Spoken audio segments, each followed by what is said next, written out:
The United States Army Air Force's 100th Bomb Group flew B-17 Flying Fortresses, part of the 8th Air Force, in the war over Europe. Over the course of 22 months and 306 missions of aerial combat, they lost 229 aircraft. The original 361 men of the bomb group sustained an insane 77% loss rate. 40% ended up as prisoners of war.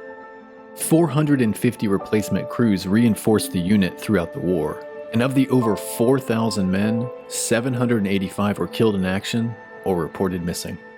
The 100th earned a particularly unfortunate nickname because of their tough luck, the Bloody 100th. They were in the top 3 losses by heavy bomber groups, but 50% of the group's losses occurred in only 3% of its missions.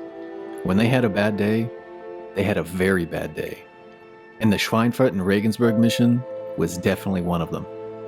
On August 17, 1943, Major General Ira C. Aker, Commanding General of the 8th Air Forces, launched his most ambitious operation up to that time, a twin strike on the Messerschmitt Aircraft Factory at Regensburg and the ball bearing production center at Schweinfurt, both in southern Germany. Regensburg, the more distant target, was 430 miles inside occupied Europe. Under the original plan, the two raiding forces, with a combined total of 376 flying fortresses, were to make the initial penetration flying as one compact force. South of Frankfurt, 2 bomb divisions with 230 aircraft were to split away, attack the Schweinfurt plant, and return to England. The remaining division of 146 B-17s would head straight to Regensburg. After bombing, the forces would continue south over Austria and Italy and land at bases in Algeria. Due to cloud cover, both raiding forces had to delay their takeoffs. The change of plans meant that the 2 attack forces would penetrate enemy airspace separately. German fighters, rather than be divided to go against the 2 attacking forces, could concentrate on each force sequentially.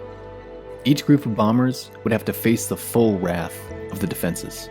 As a result, of the 376 B-17s that set out from England to bomb the 2 important targets, 60 were destroyed. The Regensburg force lost 24 bombers, 9 from the 100th Bomb Group, a 40% loss rate, the most of any other group. When the Regensburg force returned to England a week later, attacking an airfield near Bordeaux on the way, it was without another 55 aircraft, which had been damaged beyond immediate repair. 3 more were lost during the return flight. In the short term, the twin attacks and the raid on the French airfield deprived the 8th Air Force of 118 bombers, nearly 1/3 of the force committed on August 17th. Something to keep in mind when watching Masters of the Air is that more men died flying with the 8th Air Force than died serving in the United States Marine Corps during World War II. The casualties suffered by the 8th Air Force were almost half of the U.S. Army Air Force's casualties, including more than 26,000 dead. We can nitpick and critique historical accuracy or the use of CGI, but I'm happy to see the experience of World War II bomber crews portrayed in the mainstream. Hopefully this show inspires historical curiosity and drives people to learn more about what those men really went through. It was truly a nightmare.